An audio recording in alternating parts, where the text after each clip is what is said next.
ferme les yeux, le monde s'apaise. Entre deux respirations, il y a un espace sacré. Un lieu où le bruit du monde se tait et où l'âme commence à parler. Bienvenue dans ce nouvel épisode. Hello tout le monde, j'espère que vous allez bien. On se retrouve cette semaine pour un nouvel épisode du podcast. Vous m'avez manqué, ça m'a manqué. Pourtant ça fait une petite semaine, mais je sais pas, est-ce que je serais pas en train de devenir dépendante de vous, dépendante de ce podcast? Alors, du coup, cette semaine, on va poursuivre encore une fois cette petite série. Là, pendant les 2 derniers épisodes, j'ai un peu parlé du libre arbitre, du choix, des branches de réalité, qui sont forcément étroitement liées à notre choix à l'instant T. Et si je ne l'ai pas déjà expliqué, en fait, je suis en train d'aborder en ce moment, parce que pendant plusieurs épisodes déjà, j'ai beaucoup abordé les 3 centres énergétiques du haut, avec la couronne, le basera et le cœur. Et là, en fait, à travers les épisodes sur le libre arbitre et les branches de réalité, je suis en train petit à petit de descendre sur les trois centres du bas, et j'aimerais parler de l'aspect beaucoup plus visible, tangible de ce cheminement, de ce travail que l'on fait, etc., de cet alignement énergétique. Parce que même si tout part de l'intérieur, tout part de l'invisible, tout part du raib, on a quand même beaucoup de choses à maîtriser, pas mal d'éléments, je dirais, à aborder, à comprendre, à assimiler dans la dunya, dans la matière, dans la matrice, pour pouvoir en fait cheminer correctement. Donc cet épisode aujourd'hui, j'aimerais qu'on aborde le centre de la racine et son lien en fait avec l'ego et avec le nefs, le fait de purifier la racine du monde. De redescendre en fait dans le corps, de redescendre dans la matière. J'ai passé beaucoup d'épisodes en fait à vous emmener dans cette sphère en haut, la perception, la lumière, on a parlé de la subtilité, on a parlé du cœur, de la vérité du cœur, de l'impact de ce cœur, du champ énergétique, on a beaucoup parlé de l'aspect invisible de ce cheminement et de cet alignement énergétique, de cette purification en fait, mais voilà, l'idée c'est de redescendre dans la matière pour qu'on puisse aborder des éléments beaucoup plus tangibles, des choses en fait qui sont concrètes dans nos vies, qui nous permettent quand même, à travers ce travail, de cheminer dans la bonne voie. Donc aujourd'hui, j'aimerais qu'on descende là où tout commence, et on l'a vu dans l'épisode sur la prophétie, c'est un petit peu le point de départ, c'est les racines, c'est les peurs, c'est les manques, c'est les désirs, c'est les impulsions, c'est la survie. Parce que la spiritualité, en fait, c'est pas seulement le fait de s'élever, c'est aussi le fait de s'enraciner. Et c'est vrai que quand je parle de cet alignement énergétique, et quand je me réécoute, c'est vrai que j'aborde pas nécessairement cet aspect-là, voilà, il faut s'ancrer quand même. En tout cas, je l'ai pas suffisamment souligné, je pense.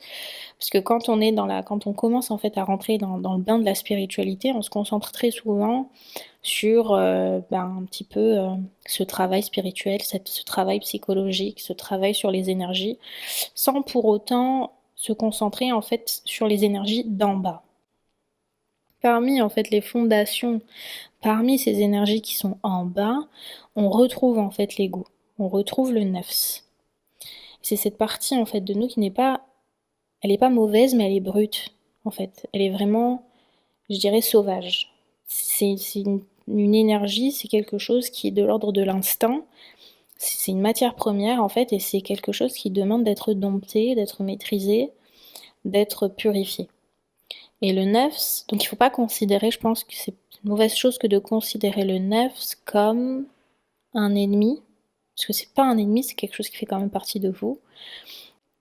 Je le compare en fait dans ma vision, je le compare comme un cheval en fait qui n'a pas été dompté, un cheval sauvage qui doit apprendre en fait certaines choses. Et une fois qu'on a compris comment monter ce cheval, il peut nous emmener où on a envie. Évidemment, Wallah souhaite que tu ailles où tu sais, parce qu'on a tendance à diaboliser l'ego, quand on parle de la fierté mal placée, notre ego, nanana. C'est pas vraiment une entité obscure, c'est vraiment quelque chose qui fait partie de toi, c'est ta structure en fait terrestre. C'est quelque chose que tu portes partir du moment où tu es dans la dunya, et jusqu'à ce que tu meurs, eh bien tu vas continuer à porter cet ego parce qu'il fait partie de la structure terrestre. Il fait partie de la matrice. Et c'est la partie de toi qui te protège. C'est celle qui veut être reconnue, c'est celle qui veut exister, c'est celle qui veut être aimée. Mais voilà, l'ego, en fait, c'est aussi cette part chez toi qui a peur. L'ego, en fait, a souvent peur d'être oublié, il a peur de disparaître, il a peur, en fait, d'être complètement insignifiant face au monde, il a peur de devenir invisible, et du coup, il crée un personnage. Les fameuses couches dont je parlais, les voiles, cette identité que tu vas te créer, que cet ego va créer à l'intérieur de toi, parce que on va dire que t'es le personnage, t'es le protagoniste de ton histoire, t'es le personnage principal de ton film ou de ton livre, mais l'ego, lui, va créer en fait une personnalité alternative. Et ça reste une façade, ça reste une image. Mais le problème aujourd'hui, c'est que les gens ont tendance à s'identifier à cette image au point d'oublier en fait la vérité qui se trouve à l'intérieur d'eux, au point d'oublier la meilleure version d'eux-mêmes. Cette version, cette branche de réalité que tu ouvres, qui te permet d'atteindre la meilleure version de toi-même, les gens l'oublient parce qu'ils n'ont plus cette conscience, ils ne comprennent pas qu'il y a un travail à aller faire pour comprendre qui on est au fond, ce que l'on veut au fond, et ce que l'on doit faire au fond. Donc concrètement, dans ta vie, ton ego, il va te demander de réagir au lieu de répondre, il va te montrer, il va toujours vouloir avoir raison. Il va laisser très très peu laisser de marge en fait aux gens. C'est quelque chose qui doit être vu, c'est quelque chose qui doit être validé. Et c'est forcément quelque chose qui doit prouver aussi autour de lui. Tu vas aussi avoir ce besoin de validation, mais tu vas vouloir prouver aux gens quelque chose. Donc clairement, l'ego vit dans la survie, l'ego vit dans la matière, et l'ego, sa partie là, quand il n'est pas dompté, quand il n'est pas dompté, c'est quelque chose qui ne fait pas confiance. Il connaît pas la confiance, il connaît pas la foi, il connaît pas la nuance, il connaît pas la subtilité. Puisque c'est quelque chose qui est complètement déconnecté en fait du haut. On est dans le bas. Et en plus, c'est le centre énergétique le plus bas. C'est la partie de l'être humain la plus basse. L'ego, en fait, c'est je veux, je crains, je protège, je prends, c'est moi. Et t'as une première couche et ensuite une deuxième couche, etc. Je pense que le 9, c'est la dimension instinctive de l'âme. Elle est étroitement liée à l'ego. Mais en domptant ton ego, tu domptes son œuf. Je pense que ce sont des éléments chez toi qui ont un attrait pour l'illicite. Ils ont un penchant, ces choses-là ont un penchant pour le mal, un penchant pour le mauvais comportement, un penchant pour les désirs, un penchant pour l'impulsivité, l'instinctivité. Je sais pas si ça se dit, mais c'est l'aspect en fait qui désire chez toi. On désire le confort, on désire la possession, la gourmandise, les plaisirs, la facilité. On va désirer la validation des autres, l'attention des autres aussi, la puissance. Et Allah, en fait, il a créé le nafs et il a aussi créé la lutte contre le nafs. Jihad al-nafs. Il t'a donné quelque chose, mais il t'a aussi donné l'opportunité de lutter contre cette chose-là. Et du coup, le nafs, ça devient, je pense, une énergie brute. C'est ce feu qui est à l'intérieur de toi, mais c'est un feu que tu ne dois pas éteindre. Et c'est vrai qu'on entend beaucoup parler du ego death, la mort de l'ego, nanana, il faut tuer son ego, tatati tatata, sauf que pour moi, c'est pas le cas. Pour moi, en fait, je ne vois pas les choses de cette façon-là. Je pense que c'est le feu de la volonté, très étroitement lié là aussi au plexus solaire, puisque ça reste les trois centres du bas. Les trois centres du bas, de toute façon, sont étroitement liés on va dire à la volonté, à ce feu, au désir charnel, à l'instinctivité, au plaisir, à la partie créative aussi de toi-même et aussi à la sécurité, à la stabilité, à la survie. Donc quand ces trois centres énergétiques sont déséquilibrés, je l'ai dit, l'ego prend le dessus très facilement. Votre nef prend le dessus très facilement et vous n'allez pas réussir en fait à monter, en fait, vous n'allez pas réussir à faire ce travail en fait d'élévation parce que tant que l'ego domine, Allah ne peut pas représenter la source de votre existence. Parce que je vous l'ai dit, quand vous ne servez pas votre créateur, enfin quand l'être humain ne sert pas son créateur, il sert autre chose. Et là, en l'occurrence, on sert soit l'argent, soit les gens, soit son environnement, soit les biens, soit la possession, etc. On va servir quelque chose dans notre vie. Mais ce quelque chose, on le sert parce que notre ego, parce que notre nefs n'est pas dompté, ne sont pas domptés. Clairement, je pense qu'un nefs qui est soumis au cœur, quand vous avez fait cette purification, un nefs qui est soumis au cœur emmène forcément l'homme vers la lumière. Mais un nefs qui est laissé complètement libre de ses choix, de ses décisions, de ses comportements, de son action, emmène l'homme en fait vers l'obscurité, vers la perte, vers l'égarement.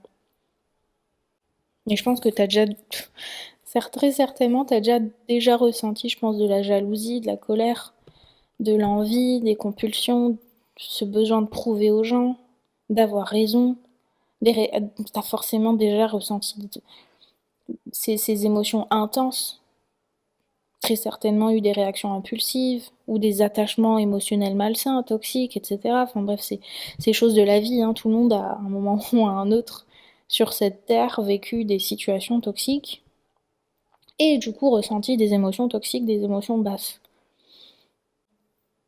Ça veut aussi dire, je pense, que tu sais déjà que les racines sont très profondes parce que derrière chaque émotion, quand c'est de la jalousie, quand c'est de la colère, quand c'est de l'envie, etc., il y a quelque chose de plus profond derrière qui se cache, qui est étroitement lié à ton nefs, étroitement lié à tes blessures, étroitement lié à cet enfant intérieur qui se cache en fait derrière. Et ces réactions proviennent du bas. Parce que ce sont des énergies basses, elles proviennent du bas. Elles proviennent du ventre, de la densité, elles proviennent de choses qui sont profondes, qui sont peut-être anciennes, qui sont ancrées. Et comme je vous ai dit, ça c'est souvent au niveau de l'enfance. Et donc des fois quand on a à un moment donné, je sais pas, passé 30 ans, ben ça fait quand même 30 ans, plus de 20 ans peut-être, que vous portez à l'intérieur de vous des émotions qui sont cachées, qui sont profondes. L'instinct derrière, en fait, il va tout faire pour cacher ces blessures. Parce que c'est un instinct de survie. On cache pour se protéger. L'ego est étroitement lié, en fait, il est là pour vous protéger. Mais de la mauvaise façon. Parce que du coup, le fait de protéger, de couver quelque chose, ça rend cette chose-là fragile. Et le fait de la confronter à ses peurs, ça la renforce. Donc effectivement, Shaitan a tout intérêt à vous protéger de ses émotions. Il a certainement pas envie que vous accédiez à cette force à l'intérieur de vous. Et c'est dans les centres inférieurs, encore une fois, c'est là en fait que se logent les peurs archaïques, les traumas, les pulsions, le manque d'amour quand on a envie quand on a cette dépendance affective, le manque d'estime, cette peur du rejet quand on préfère, par peur du rejet, parce qu'on a peur que la personne en face de nous rejette, on va la rejeter. La peur du manque matériel, on a peur de manquer. On a peur de manquer d'argent, on a peur de manquer de biens, on a peur de manquer quelque chose en fait, et donc ça nous pousse vers des comportements qui sont parfois de l'ordre de égocentriques, mais surtout qui sont de l'ordre de la matrice de la dunya. Des comportements qui vont nous pousser à mettre de côté notre culte divin, le fait de glorifier son créateur, on va mettre ça de côté pour se concentrer vers les choses qui sont de l'ordre de la dunya. Et c'est sur ce terrain-là que le nefs bâtit en fait tout un royaume autour. Tout un royaume, tout un univers à l'intérieur de vous. Et passer un cap, en fait, vous n'allez pas réussir à passer outre, vous n'allez pas réussir à travailler sur cet ego tant que vous êtes dans votre confort, tant que vous êtes dans ces croyances limitantes. Et très souvent, Allah subhanahu wa ta'ala, il vous met quelque chose dans son plan qui est parfait. Il va faire en sorte que vous rencontriez une difficulté, un obstacle, quelque chose. Il va mettre une épreuve sur votre chemin pour tout casser, tout dissiper. Cette lumière, en fait, la lumière divine, en fait, elle permet réellement de dissiper l'obscurité. Elle dissout ces schémas, elle dissout l'ego. Il n'y a plus rien. Vous pouvez pas. Quand Allah est là, vous ne pouvez pas penser à votre ego. Votre ego ne peut pas, votre nefs ne peut pas exister en parallèle, en face du Créateur. Impossible. C'est pour ça que je vous dis, l'être humain, quand on fait ce travail de conscience divine, quand on atteint cette conscience divine, on réalise à quel point on est insignifiant. On réalise à quel point on est tout petit. Tellement petit, tellement humble, l'humilité des prophètes, l'humilité du musulman, du croyant, du muttaqin, elle est puissante. La matière, maintenant, je pense que la matrice, la dunya n'existe pas en vain. Allah a créé la dunya et a créé la matière pour une bonne raison, donc elle n'est pas interdite. Vous voyez, c'est l'attachement à la matière qui est interdit, ou du moins qui mène à l'égarement. C'est quand vous vous attachez aux choses de la dunya, aux choses de la vie, aux choses tangibles de la vie, c'est là en fait où ça devient...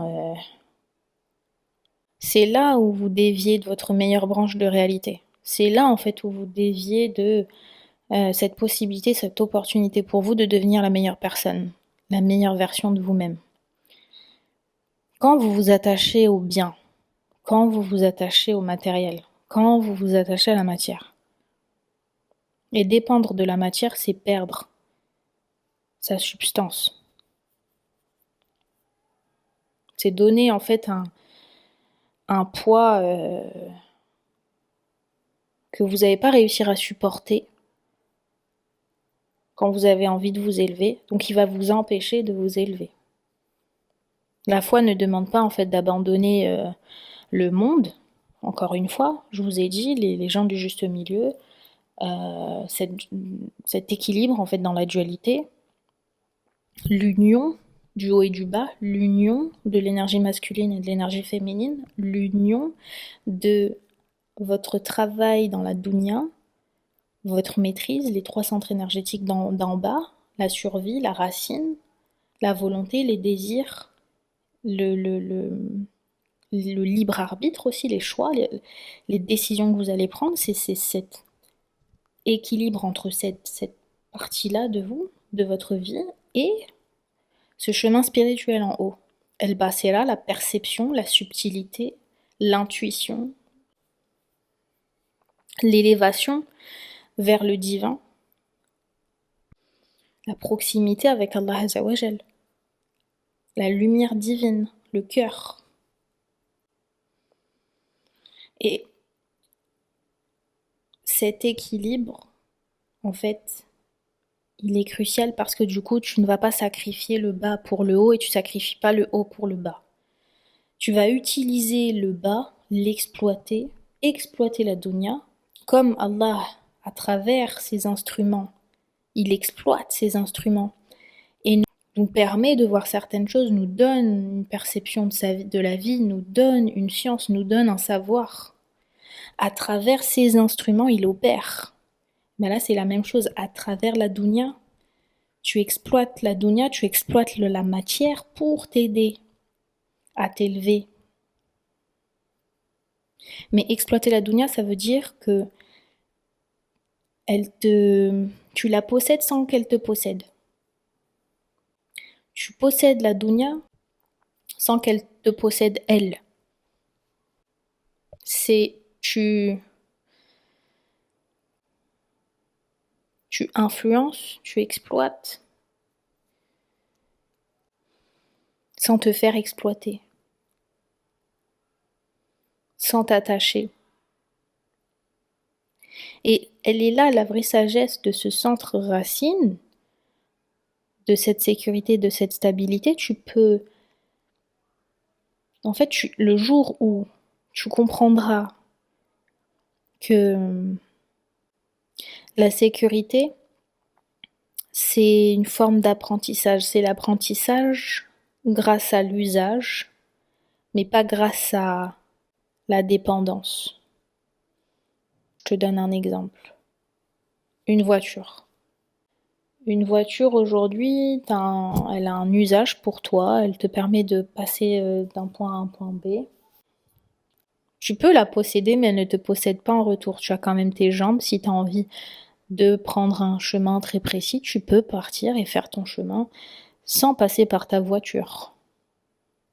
Un exemple qui me vient là tout de suite, mais c'est la vérité. En gros, vous avez certaines options, mais la voiture, c'est pas elle qui vous possède. Toi, tu as un usage pour elle précis, tu utilises cet outil pour ton besoin, mais cet outil ne te possède pas.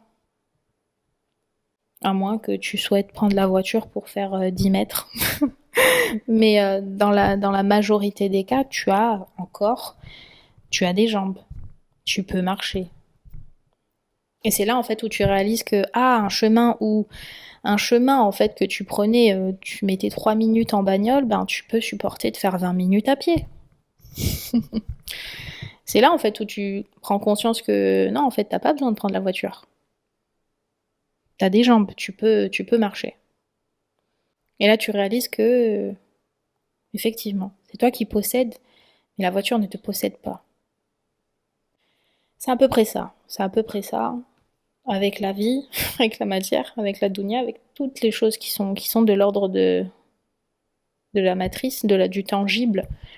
Toutes ces choses-là, en fait, il faut considérer l'univers comme un outil pour ton élévation. Je vous l'ai dit, tout dans l'univers sert l'être humain. Allah subhanahu wa ta'ala, il a créé l'univers, il a créé le soleil, il a créé les nuages, il a créé la pluie, il a créé les planètes, les étoiles, il a créé la terre, il a même créé des choses un petit peu plus, la technologie, l'innovation, tout ce qui se trouve dans ta vie, le téléphone portable, l'intelligence artificielle, bref, il a créé, bon, l'intelligence artificielle, j'avoue en ce moment c'est un débat à part entière, mais ce que je veux dire par là, c'est que tout a été créé par le créateur pour te servir, pour servir une cause, pour servir un usage que tu dois faire, sans que cet usage-là devienne pour toi une dépendance, donc tu ne peux pas t'attacher à ça, parce que tu te rends compte quand tu fais ce travail, quand tu t'éveilles, tu te rends compte que t'as pas besoin de ces choses-là.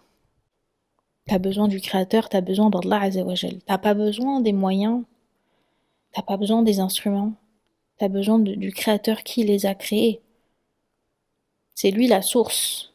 C'est lui la source de ton abondance. C'est lui la source de ta subsistance. C'est lui la source de ton bonheur. C'est lui la source de ta paix. C'est lui la source de ta stabilité. C'est lui la source de ta sécurité. C'est lui la source de ta survie. Al-Tawhid, c'est lui, tout envers lui.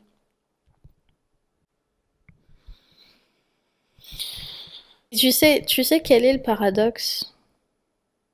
Le paradoxe, c'est que l'homme croit qu'il est libre, vraiment. Mais tant que son œuf n'est pas purifié, tant que son ego n'est pas dompté, il reste un esclave. Parce que je vous l'ai dit, quand on opère, et c'est la vérité, la vie tout entière, la dunya tout entière devient une prison pour le croyant, parce qu'on se rend compte qu'on est dans une prison dorée, à ciel ouvert. Fort heureusement, cette prison n'est pas une prison quand on décide de s'en libérer. Et qu'il ne faut pas croire que la libération de tout ça, c'est la mort, c'est la vie après la mort. Non, on peut très bien être libre quand on est éveillé. On peut très bien expérimenter, on va dire, faire l'expérience divine céleste sur la terre avant la mort. Allah Azzawajal, il t'ouvre les portes de sa perception, de ses signes, de sa science, de tout, de ton vivant. Donc tu peux expérimenter le bonheur, tu peux expérimenter l'abondance, tu peux expérimenter la subsistance, une bonne subsistance, tu peux expérimenter la paix, tout en étant dans la dunya, tout en étant sur terre. C'est pour ça que ce rapport avec la matière, ce rapport avec l'ego, ce rapport avec ton nefs, ton rapport avec ce qui se trouve dans la matière, c'est ce qui va te permettre aussi, une fois que tu as compris, eh bien, d'aboutir, de vivre en fait le paradis sur terre. Maintenant, je sais que la terre n'est pas, et je suis pas en train de dire que le paradis est sur terre, non. Je dis que vous pouvez vivre l'expérience sur terre. Même si aujourd'hui tout est fait, absolument tout est fait dans cette société pour vous dérouter, et que le croyant sera toujours éprouvé, sera toujours tenté, sera toujours attaqué de son vivant, mais il est là le test, c'est pour ça qu'on est là. Maintenant, ça veut pas dire que c'est parce que c'est un test qu'on peut pas en fait expérimenter la joie, expérimenter les émotions, les émotions qui vous permettent de vous élever, au contraire. Une fois que vous avez compris que cette prison n'est plus une prison dès lors que vous faites cette élévation, et qu'elle est une prison quand vous décidez de rester en fait endormi, parce qu'à un moment donné, soyons honnêtes, Allah subhanahu wa ta'ala va toujours vous mettre quelque chose sur votre chemin, un signe, une personne, une situation, des circonstances, quelque chose pour vous réveiller. Mais si vous décidez de rester dans le bas, c'est un choix, c'est votre libre arbitre. C'est un choix. C'est un choix. Vous restez esclave de vos émotions, esclave de vos désirs, esclave de votre image, esclave de ce besoin de contrôle, parce que, encore une fois, vous servez toujours quelque chose. L'être humain est fait comme ça. Il a été créé pour servir. Son rôle, c'est d'adorer son créateur. L'être humain a été créé pour servir. Et que sans cette servitude, il est perdu. Donc quand vous servez pas votre créateur et que vous servez par exemple la gloire, le pouvoir, l'argent, si vous n'avez pas la gloire, le pouvoir, l'argent, vous êtes perdu, vous vous sentez perdu. Mais dans la réalité, vous orientez pas en fait votre intérêt, votre attention vers dans la bonne direction. Et la vraie force, c'est le fait de maîtriser ce nafs. C'est pas de le tuer, c'est pas de le mettre de côté, c'est de maîtriser. C'est cette maîtrise en fait qui ouvre à l'intérieur de vous une stabilité, cette survie, cette sécurité. Quand vous avez compris que votre ego, votre nefs sont là pour vous maintenir dans le bas, et qu'est-ce que ça veut dire dans la vie de tous les jours? Qu'est-ce que ça veut dire quand je vous dis votre ego, votre nefs vous maintiennent dans des émotions basses? Concrètement, dans votre vie de tous les jours, vous allez prendre des décisions. Vous allez prendre des décisions. Ouais, est-ce que je signe pour ça? Est-ce que je vais là? Est-ce que je fais ci? Est-ce que je fais tous les jours en fait vous prenez des décisions? De quoi vous avez envie dans la vie? Question très simple. Vous avez envie de quoi dans la vie? Posez-vous cette question-là. Est-ce que votre envie, il est plutôt dirigé vers quelque chose de tangible? Vous voulez le pouvoir, l'argent, la gloire, du matériel? Ou est-ce que, au contraire, vous voulez quelque chose de moins tangible et de plus subtil? Vous voulez quelque chose d'un petit peu plus subtil? Non, je veux la paix, je veux la sérénité, je veux ma proximité avec mon créateur, etc. En fonction de ça, vous allez d'ores et déjà pouvoir vous positionner dans cette au sein de cet alignement, au sein de cette lignée. Vous allez savoir en fait si vous êtes plutôt encore, si votre ego, pardon, prend encore de l'ampleur, prend encore un pouvoir sur vous, ou au contraire, est-ce que vous avez commencé à faire ce travail en fonction de là, vous allez pouvoir savoir en fait où est-ce que vous devez aller. Soyons honnêtes. Si vous avez écouté mon podcast là, si vous êtes en train d'écouter actuellement mon podcast, si vous êtes en train d'écouter ce que je dis depuis le début, ce que je rabâche, ce que je répète tout le temps depuis le début, c'est que déjà je pense déjà vous êtes plutôt bien placé en fait dans ce chemin, vous êtes plutôt bien placé, vous avez compris certaines choses. J'espère que vous avez réussi à assimiler certaines choses. Qu'est-ce que c'est en fait concrètement? Qu'est-ce que c'est que l'ego? Qu'est-ce que ça veut dire l'ego? Est-ce que c'est quand j'ai une fierté mal placée? Est-ce que c'est quand j'ai une réaction disproportionnée? Est-ce que c'est quand je suis dans l'impulsivité? Est-ce que c'est parce que je me mets en colère trop facilement? Est-ce que au contraire c'est parce que dans la vie je veux des choses un peu trop superficielles? Qu'est-ce que ça veut dire l'ego? Ça veut dire beaucoup de choses et je pense que ça englobe beaucoup de choses aussi. La lucidité, le discernement dont je parle très souvent, c'est le fait de voir sans le prisme de la peur, sans le prisme, sans ce filtre. Vous reconnaissez. Ok, tu vas reconnaître que oui, ouais, j'ai réagi à ce moment-là par orgueil. Oui, j'ai eu peur du manque. Oui, j'ai voulu qu'on m'observe, j'ai voulu qu'on m'aime, j'ai voulu être admirée par les autres. Oui, j'ai fui parce que par confort. Euh, oui, j'aime ce retour, j'aime le regard des gens. Tu vois, c'est quand tu reconnais ça chez toi, déjà. Quand tu reconnais ça chez toi, déjà, tu fais preuve de lucidité, tu fais preuve de discernement, c'est un premier pas en fait. C'est un premier pas vers Allah subhanahu wa ta'ala, c'est un premier pas. Tu commences à réaliser que oui, en fait, t'as des penchants. Ah, ces penchants. Mais c'est l'être humain. Et en fait, il faut redonner à la matière sa place, sa juste place. En fait, sa place, la place qui lui est due. Pas dans le rejet, pas dans la dépendance, mais dans l'usage.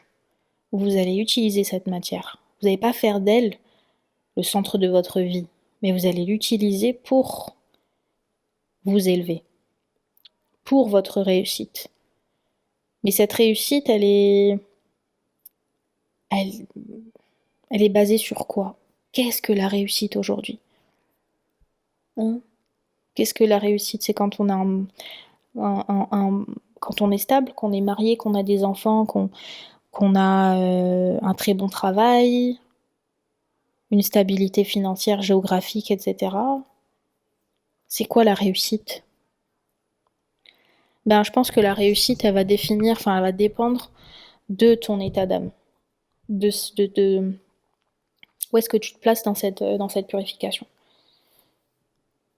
Si ton état d'âme manque encore, je pense que la réussite sera étroitement liée à tes attachements dans la dunya. Et plus tu montes en fait, plus tu purifies ton âme, et moins ces choses-là prennent de l'ampleur, prennent du poids dans ta vie. Donc la réussite, pour moi, aujourd'hui, c'est... Bon, je vous dis pour moi, à titre personnel, pour moi, la réussite aujourd'hui, c'est cet équilibre entre le haut et le bas. C'est le fait de redonner à mon créateur la place centrale qu'il doit avoir dans ma vie. Et c'est d'utiliser en fait sa création dans son intérêt à lui, pour sa satisfaction à lui. Donc, bah, du coup, à chaque fois que je prends, encore une fois, je vous l'ai déjà dit, quand je prends une décision, je me demande directement si ça m'éloigne ou si ça me rapproche. Systématiquement. Et donc, pour moi, la réussite, c'est ça. C'est de comprendre, en fait, que oui, on veut expérimenter... on veut expérimenter des choses dans la dunya, mais il ne faut pas que cette dunya nous possède. Il ne faut pas se faire posséder par la dunya. Il ne faut pas se faire posséder par ses attachements. Donc, oui, je veux réussir dans la vie, je veux avoir ma stabilité financière, je veux expérimenter tout ce qui constitue la sécurité, la stabilité, l'amour, la paix, etc. Mais sans ressentir ce besoin pour ces choses-là, puisque je n'ai pas besoin de ces choses-là, en fait. Je veux les expérimenter parce qu'elles me permettent de débloquer certaines choses dans ma vie, parce qu'elles font partie de la volonté du créateur, parce qu'il m'a mis sur le chemin de certaines personnes, de certaines opportunités, de certaines expériences, et que je sais qu'en fait ça fait partie du plan. Mais si, et je le dis, si ces choses-là, si je perds ces choses-là, je reste debout. Elle est là la réussite. La réussite pour moi, c'est ça. C'est le fait de continuer à vouloir, c'est de continuer en fait d'expérimenter, mais si l'expérience cesse, c'est pas ça qui va faire que tu te déconnectes complètement. Au contraire, en fait, ça renforce encore plus ce lien avec le créateur. Et donc, en vrai, dans le fond, la réussite, c'est hmm, quand tout ce que vous faites dans votre vie, vous le faites pour le créateur. Vous le faites pour sa satisfaction. Dans, dans votre intention va prendre une autre dimension. Parce que là aussi, c'est très important. Des fois, on pense agir dans le bien, on pense agir en fait dans le bon sens, on pense, mais en fait, l'ego derrière, il est très puissant. Très puissant. C'est pas facile. Des fois, quand je me pose, que j'écoute certains podcasts, que je lis certains livres et tout, je me dis en fait, ouais, c'est pas facile. Rien n'est facile dans cette vie. Et pensez-vous que le paradis est aussi simple, aussi facile à atteindre? On parle beaucoup en ce moment sur les réseaux sociaux, on parle de l'alignement énergétique, on parle de ces énergies, on parle de ce travail intérieur et tout. On parle de ce que ça représente, des blessures, etc. Mais bon sang, quand on est dedans, il n'y a rien de plus compliqué, il n'y a rien de plus difficile. C'est comme si, en fait, on remuait à l'intérieur de vous tous les organes, qu'on en fait un schmilblick là. C'est viscéral. C'est viscéral, c'est une douleur viscérale. C'est une remise en question viscérale. Il n'y a rien. C'est certainement les pires émotions que j'ai pu expérimenter, je les ai expérimentées pour mon élévation. Honnêtement. C'est le phénix qui renaît de ses cendres. C'est ce feu que vous ressentez, mais à un moment donné, vous passez outre la douleur. En fait, le feu ne fait plus d'effet. Tellement. Mais pour atteindre ce stade-là, quand le feu n'a plus d'effet sur vous, quand le feu qui brûle, hein, mais cette flamme n'a plus d'effet sur vous, imaginez la douleur. Imaginez les étapes de douleur que vous devez en fait passer, vous devez ressentir à l'intérieur de vous. Je suis arrivée à un point où j'ai remis en question mon existence. Vous imaginez? Alors pas au point d'avoir des pensées suicidaires, mais ce que je veux dire par là, c'est que ouais, waouh, on est dans un flot, dans un tourbillon, on comprend pas, c'est flou, c'est brumeux, il y a un brouillard, mais on se dit mais pourquoi j'existe? Pourquoi j'existe, ya Allah? Pourquoi m'as-tu créé? Quand vous êtes en plein milieu de la tempête, vous ne comprenez pas, vous remettez en doute votre propre existence parce que cette douleur, elle est insupportable. Et parce que cette douleur vous est insupportable, vous n'avez pas d'autre choix que de vous extraire de cette douleur. Vous n'avez pas d'autre choix que de vous relever. C'est impossible de passer outre. Et quand vous êtes accroché à Allah subhanahu wa ta'ala, vous savez dans quelle direction vous devez aller. Même si vous ressentez des émotions basses, vous allez les ressentir, vous allez comprendre que vous devez les ressentir. Et une personne qui n'est pas attachée à son créateur, qui n'a aucune notion de la mort, enfin de la vie après la mort, qui a aucune notion du raïb, qui a aucune notion de cette purification, qui a aucune notion de la spiritualité, qui a aucune notion de la religion, qui a aucune notion de son existence, cette personne-là, ouais, elle va avoir des pensées suicidaires, ça c'est sûr. C'est sûr. Bah, elle va vouloir canner à un moment donné. Et c'est ce qui se passe. Mais croyez-moi, si Allah vous fait passer par cette épreuve, vous fait passer par ce tourbillon, vous fait passer par ce feu, c'est parce qu'il sait que vous avez la force de passer outre. Il sait que vous avez la force de passer outre. Mais dans tout ça, cette douleur, vous la ressentez dans la matière.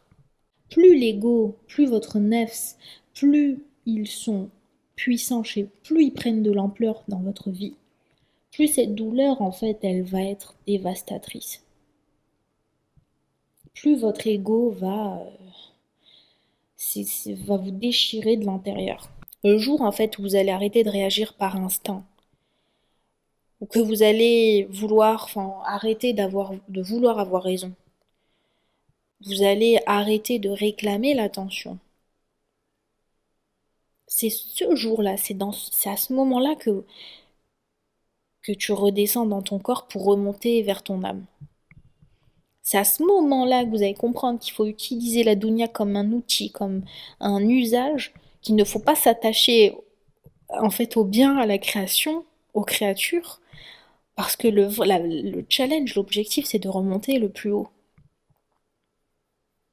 Donc forcément, dans ce cheminement, fort heureusement, Allah subhanahu wa ta'ala fait les choses comme il faut, à un timing parfait, précis. Il sait que à tel moment de ta vie, tu dois rencontrer cette personne-là, tu dois avoir cette conversation-là, tu dois avoir cette épreuve-là, tu dois avoir cette perte-là, tu dois avoir ces choses-là qui s'opèrent dans ta vie parce que c'est à cette étape-là que tu vas ouvrir certaines portes.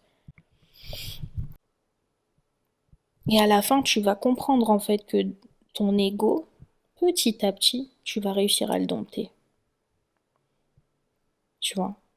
Tu réussiras à le dompter quand tu voudras, quand tu seras plus dans la réaction, quand tu seras plus dans l'excès, quand tu seras plus dans l'instinct, dans l'impulsivité, dans la colère, etc. Quand il va se passer des dingueries dans ta vie, par contre, hein, les dingueries, elles continuent de t'arriver. Mais ce qui va changer, c'est tes énergies. Ce qui va changer, c'est comment tu réagis. Tu sens que quelque chose, en fait, à l'intérieur de toi s'apaise. Littéralement, c'est que t'as plus besoin de prouver, t'as plus besoin de montrer, t'as plus besoin de convaincre, t'as plus besoin, tu t'en fous, en fait. Cet ego qui avait peur de base, il a peur d'être insignifiant, il a peur d'être invisible, il a peur de ne pas être aimé. Tu passes de cet état d'âme, de nefs la plus basse possible, tu passes de cet état d'âme, d'un ego agité, d'un ego sauvage, à un état purifié. Parce que du coup, tu t'en fous. Tu t'en fous. Et au contraire, tu voudras tout l'inverse de ce que tu voulais au départ. Au contraire, tu vas vouloir le silence, le vide. Ça te dérangera pas. Au contraire, tu voudras être le plus invisible possible. Le moins aimé possible. Parce que l'amour d'une personne en fait qui t'apporte rien ne sert à rien. L'amour des gens, de manière générale, ne te sert à rien. Absolument à rien. T'as pas besoin de l'amour des autres. L'amour de ton créateur te suffit. Même l'amour de tes potes, l'amour de tes parents, l'amour de tes enfants. Ça reste des créatures. Ça reste des créatures. T'en as pas besoin. Et c'est fort ce que je dis. C'est très très fort ce que je dis. Oui, t'as pas besoin de l'amour de tes enfants, l'amour de ton entourage, l'amour de tes parents, etc. Tu n'en as pas besoin, mais ça ne veut pas dire que tu ne peux pas l'expérimenter. Parce qu'on a dit la réussite se fait à travers l'expérience. L'expérience divine qui permet justement de véhiculer des émotions qui sont très très élevées. L'amour fait partie des émotions les plus élevées. Donc, le fait de ne pas en avoir besoin n'empêche pas le fait de pouvoir l'expérimenter. Donc expérimenter l'amour, bien évidemment. Véhiculer l'amour, bien évidemment. Parler d'amour, bien évidemment. C'est important. Quand tu peux aimer, aime. Tu vois. Mais quand les gens ne t'aiment pas, c'est pas grave. Tu existes, c'est déjà beaucoup. Tu es. Et tu es assez. Et rien que le fait que tu existes, ça veut dire que ton créateur t'aime. C'est rien que ce fait-là. Il t'a créé. Il t'a pas créé en vain.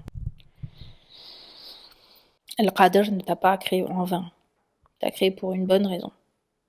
Le simple fait qu'il t'ait créé, qu'il t'ait façonné, vous imaginez quand même? Il vous a créé avec amour, avec conviction, avec un intérêt précis, avec une raison précise.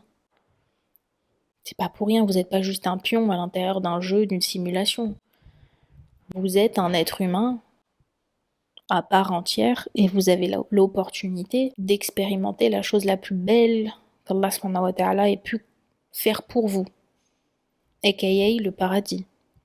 Il vous donne la chance de pouvoir expérimenter le paradis. Donc pourquoi est-ce que vous allez risquer cette belle destination? Pourquoi risquer ça en laissant votre ego prendre le dessus, en laissant la matière, en laissant la dunya prendre le dessus, en refusant ces signes, en refusant ces épreuves, en refusant de comprendre les leçons, en restant attaché à des situations, attaché à des gens, attaché à une toxicité, attaché à un karma qui vous apporte absolument rien, dont vous avez absolument pas besoin.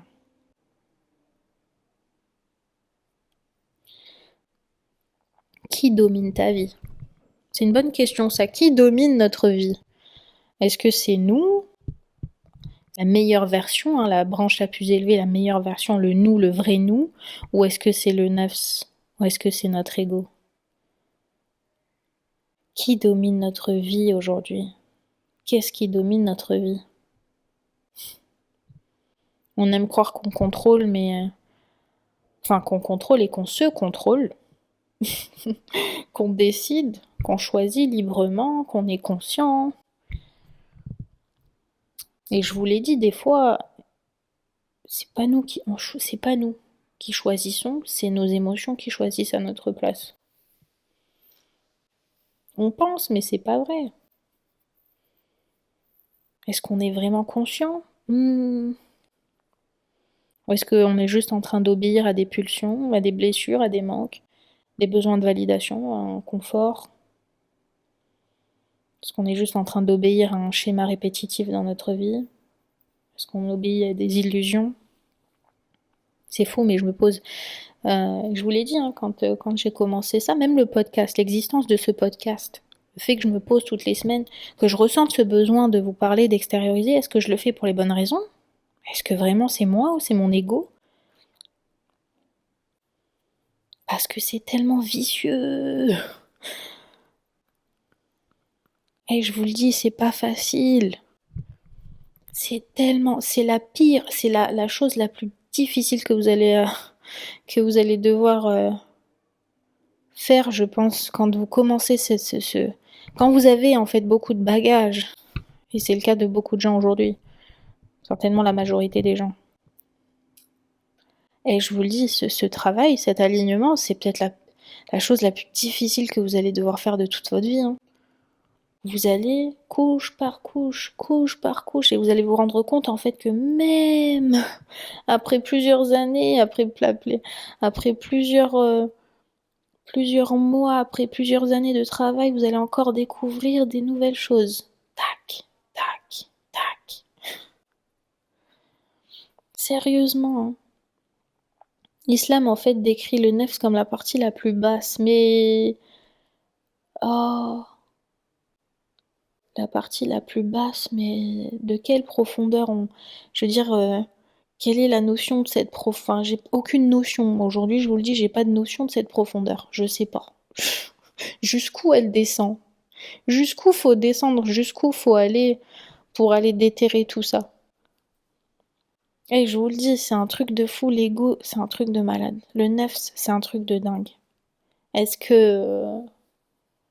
des fois, vraiment, on prie, on fait le ramadan, on respecte tous les piliers, on va à la mosquée, on fait on fait tout ce qu'on a à faire dans la religion, d'un point de vue même spirituel, même à l'intériorité de la religion, on a conscience de ça. Mais je vous assure, des fois, on le fait pas pour les bonnes raisons. On va pas prier parce qu'on a envie de prier à notre Créateur, on va prier parce qu'on veut bien se faire voir, parce que on n'a pas envie de décevoir les parents, parce qu'on n'a pas envie qu'on nous regarde bizarrement, qu'on parle de nous, qu'on regarde, etc. On veut bien se faire voir par la communauté, on va donner parce que quelque part on aime le regard des autres. On veut que les autres nous admirent pour notre soi-disant générosité. C'est pas de la générosité, c'est tout simplement ce besoin d'approbation, ce besoin du regard, ce besoin d'attention. On n'est pas réellement purifié, en fait. Je vous le dis, c'est la vérité. Je pense que c'est un fléau aujourd'hui dans la communauté. Combien de gens prient, se prosternent 5 fois par jour et n'ont aucune conscience de leur existence. Toujours attachés à... En fait, l'ego, enfin...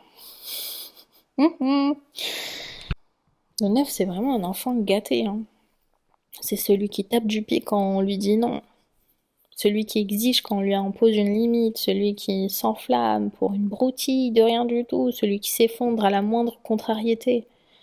Sérieusement, on croit qu'on maîtrise, mais en fait, franchement, observe ta vie. Observe ta vie. Si tu te mets en colère rapidement, si tu réagis au lieu de répondre, si tu veux être aimé à tout prix, si tu n'arrives pas à couper les relations toxiques, à couper les ponts quand il faut couper les ponts, si tu cours après la validation, si tu compares sans arrêt, si tu caches ta vulnérabilité parce que tu penses que c'est une faiblesse et tu cherches à paraître alors que tu contrôles rien du tout, ça veut dire que c'est pas toi qui contrôle. C'est pas toi qui contrôle tout ça. C'est l'ego, c'est ton œuf. En réalité, si, si, si tu te mets en colère rapidement, ça veut pas dire que tu es quelqu'un de colérique. Si tu réagis au lieu de répondre, ça veut pas dire que qui est impulsif. Si tu veux être aimé à tout prix, ça veut pas dire que tu es dépendant. Ces choses-là ne font pas de toi la personne que tu es. Mais c'est toi qui laisses cette version-là, ce personnage fictif, te dicter en fait la personne que tu es. Du moins tu penses être cette personne-là, mais tu ne l'es pas vraiment. Et je vais être brutale ce soir, allez. Je vais être sincère et je vais être brutale là maintenant, allez. T'es pas spirituel, t'es pas détaché, t'es pas conscient, t'es pas maître de toi tant que c'est ton ego qui respire à ta place. Tu peux pas être dans la spiritualité, tu peux pas être dans le tawakkul, tu peux pas être dans ta conscience divine si ton ego prend de la place dans ta vie. Tu peux méditer, prier, parler de purification, étudier la psychologie, citer des versets du Coran, apprendre le Coran, avoir tout, absolument tout en restant dominé par ton besoin d'être perçu comme quelqu'un d'éveillé. C'est pour ça que je te dis c'est très sournois, parce que des fois tu sais que t'as conscience d'eux, mais en fait, t'as encore envie que les gens te perçoivent comme quelque chose. Et il est là en fait, c'est le pire piège. C'est vraiment à une profondeur. T'es vraiment dans les couches très profondes de ta psychologie là. Hein. On est vraiment dans les couches très profondes. C'est le piège du neuf spirituel.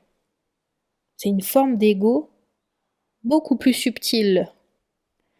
C'est une forme d'ego qui est plus dangereuse, plus hypocrite.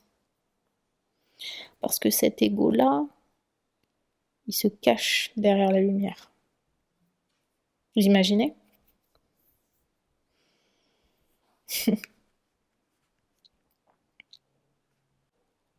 Et un ego qui se cache derrière la lumière, encore une fois, je me répète, mais c'est la vérité. Tout au long de ce chemin spirituel, tant que vous vous remettez en question, tant que vous remettez en question votre positionnement, votre implication, votre intention, tout devrait bien se passer, je pense. Tant que vous êtes encore là à vous demander est-ce que vous faites les choses pour Allah ou pour les autres, c'est que il y a quelque chose derrière qui travaille. Donc tant que vous vous posez les questions, ça veut dire que vous êtes plutôt bien placé. Et c'est pour ça qu'Allah subhanahu wa ta'ala aime le repentir et qu'il est miséricordieux. Parce que tant que vous revenez à lui, peu importe si vous péchez et que vous revenez à lui, si vous faites quelque chose et que vous revenez à lui, tant que vous revenez à lui, il vous pardonnera. Ça veut dire que tant qu'il y a quelque chose qui vous remet en question, cette culpabilité dont je parle très souvent, tant qu'elle est là, ça veut dire qu'il y a encore quelque chose à sauver chez vous. Ça veut dire qu'il y a encore de l'espoir pour vous. Et ça veut dire qu'il y a encore quelque chose à aller creuser, quelque chose à aller chercher. Ne, ne, ne voyez pas ça comme une condamnation. Parce que la culpabilité, un jour, elle va se transformer. Vous allez plus ressentir la culpabilité. Vous allez comprendre que ce que vous avez fait, vous deviez le faire. Que ce que l'on vous a fait, on devait vous le faire. Ça fait partie du plan. Les regrets et la culpabilité, c'est des outils, encore une fois. Tout est outil. Tout est instrument. Pour votre élévation, pour vous. Donc, les signes, en fait, que ton ego domine encore, c'est quand effectivement tu es encore dans la réaction au lieu de répondre. Ton état à l'intérieur de toi contrôle ta manière d'agir et surtout ce que tu vas dire, ta bouche, concrètement ta langue, ton impulsion choisie à ta place. Donc tu vas, à un moment donné, c'est ton ego qui va faire prendre la décision de ton libre arbitre, qui n'est plus la volonté d'Allah, parce que tu vas pas penser à Allah subhanahu wa ta'ala quand tu es en colère et que tu t'envoies une dinguerie.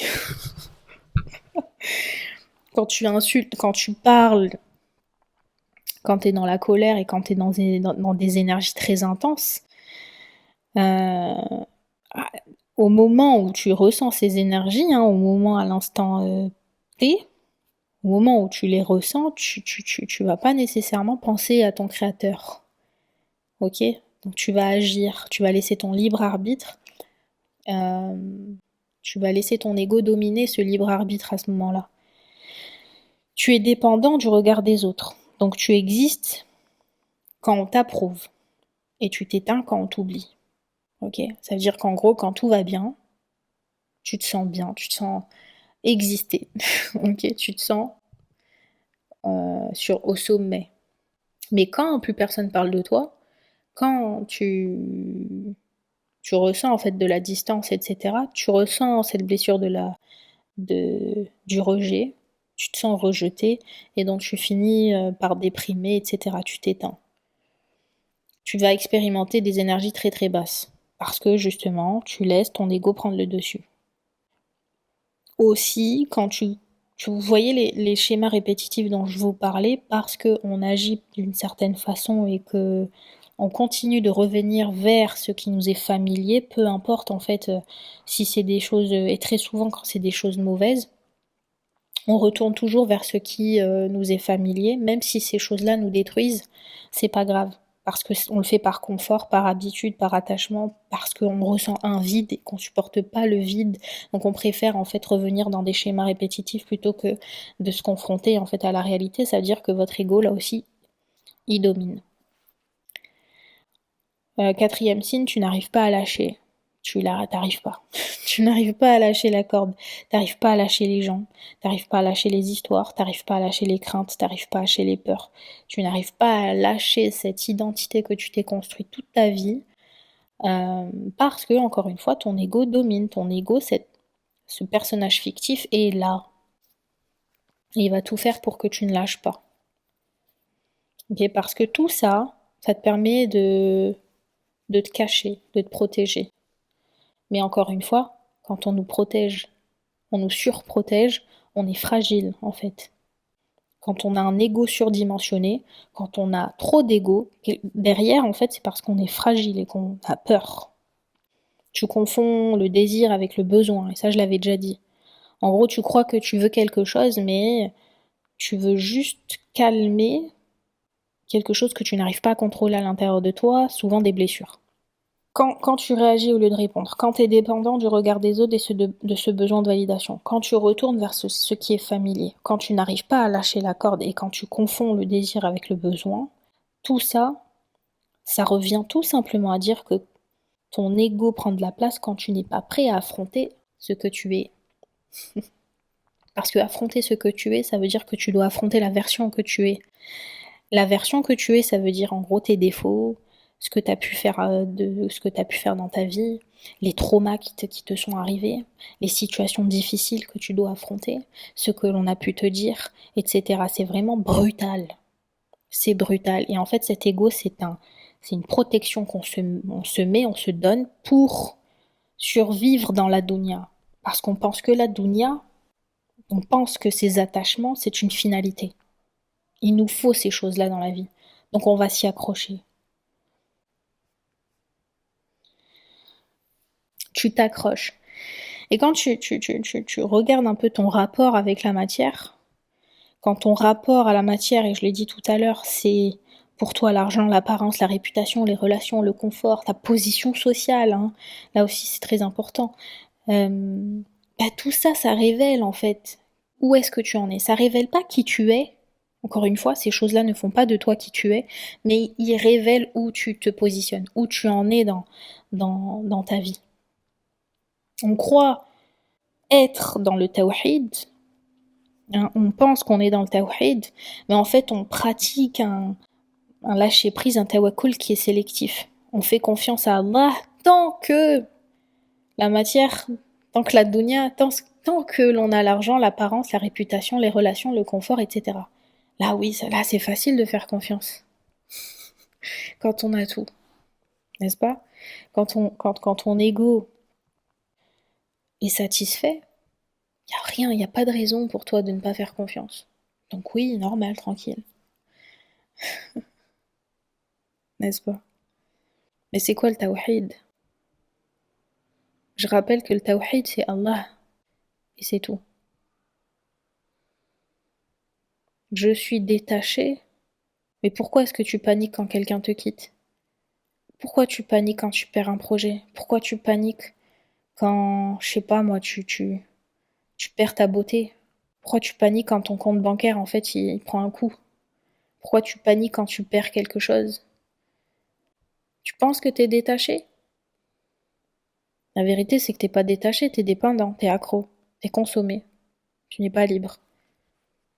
Il y a un cœur qui est dépendant, et je vous l'ai dit, c'est un cœur qui peut pas s'élever.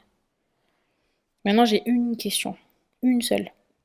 Si demain, tout ce que tu aimes dans la matière, dans la dunya, tout ce que t'aimes disparaît.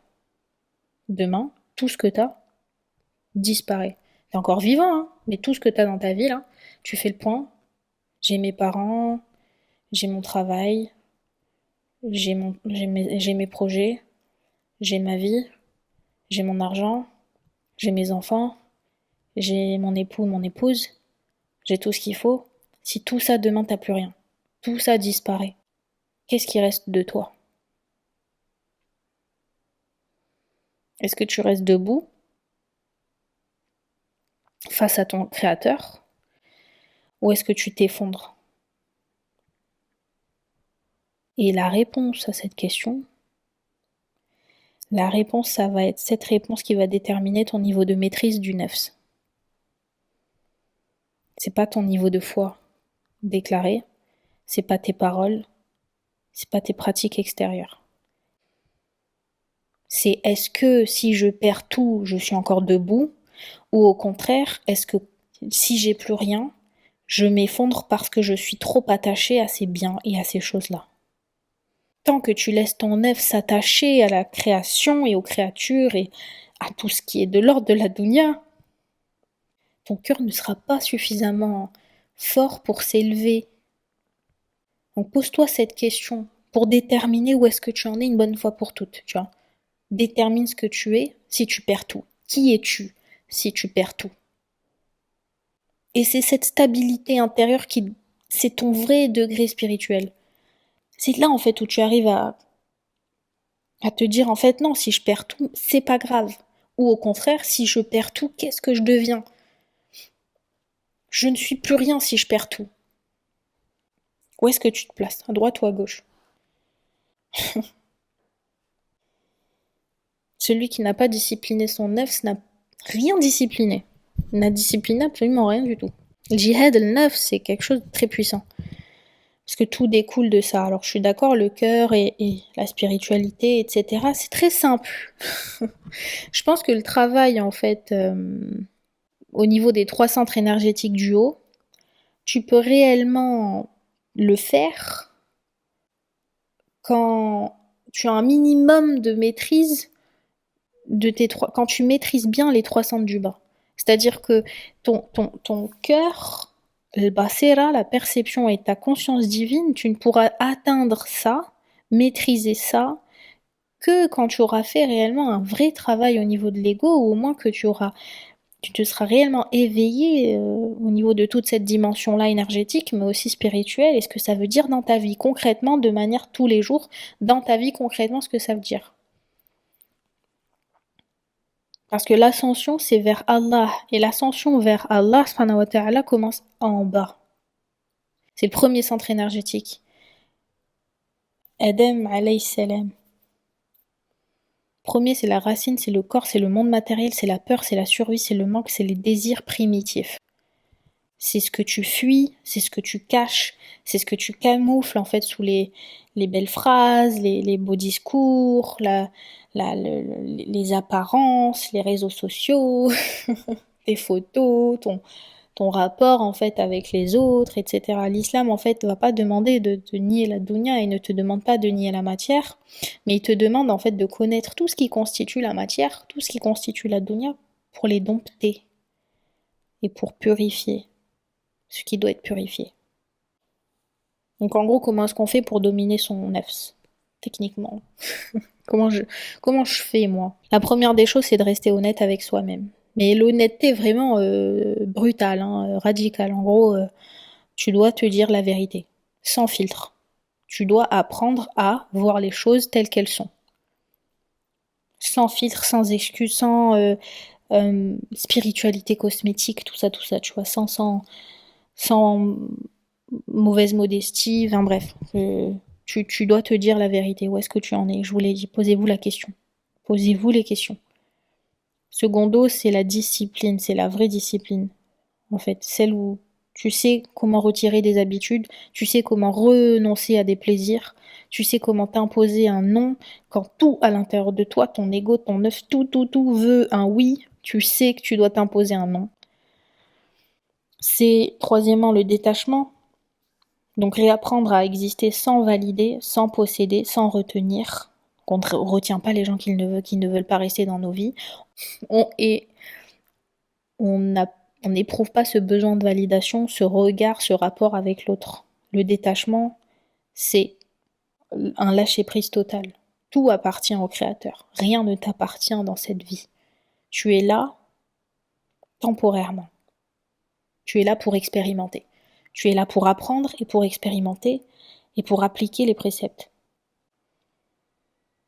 Tu vois, tout ce que tu as dans la vie, c'est pas à toi. Considère que ça ne t'appartient pas. Tu vois, même tes enfants ne t'appartiennent pas. Tout, absolument tout. Tes vêtements ne t'appartiennent pas. Tu vois, et il faut être constamment dans le rappel, dans la présence. Muraqaba, je vous l'ai dit plusieurs reprises. Le dhikr, la méditation, ce qu'il faut faire en fait dans tout ce qui constitue l'adoration. Être dans l'adoration, revenir à son créateur. Et toujours revenir à Allah subhanahu wa ta'ala dans les interstices du quotidien.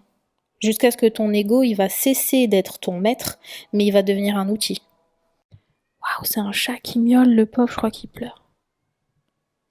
C'est un chat qui miaule là? Si c'est pas le chien, c'est le chat.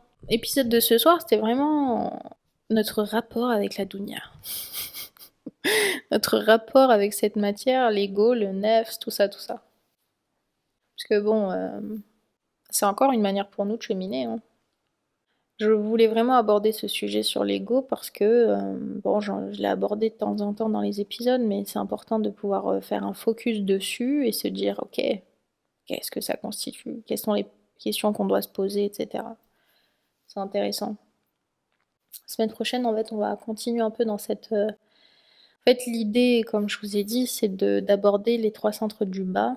Donc on a abordé la thématique du libre arbitre et des branches de réalité, qui sont étroitement liées, en fait, c'est le feu de la volonté, ce sont les actions que l'on fait dans la matière, etc. Ça, je voulais l'aborder à travers le libre arbitre. Cette semaine, on a parlé en fait du centre énergétique de la racine et de l'ego. Et on se retrouve la semaine prochaine pour la suite un petit peu de cette thématique. J'aimerais aborder le centre énergétique sacré, hein, celui qui est destiné, qui est réservé à tout ce qui a trait en fait au plaisir, à la créativité, etc. Parce que c'est aussi un aspect qu'on n'aborde pas nécessairement, on va dire, dans le discours spirituel, habitué, dans le discours religieux de manière générale. C'est vrai qu'on a ce rapport en fait avec les plaisirs qui est quand même assez très spécifique.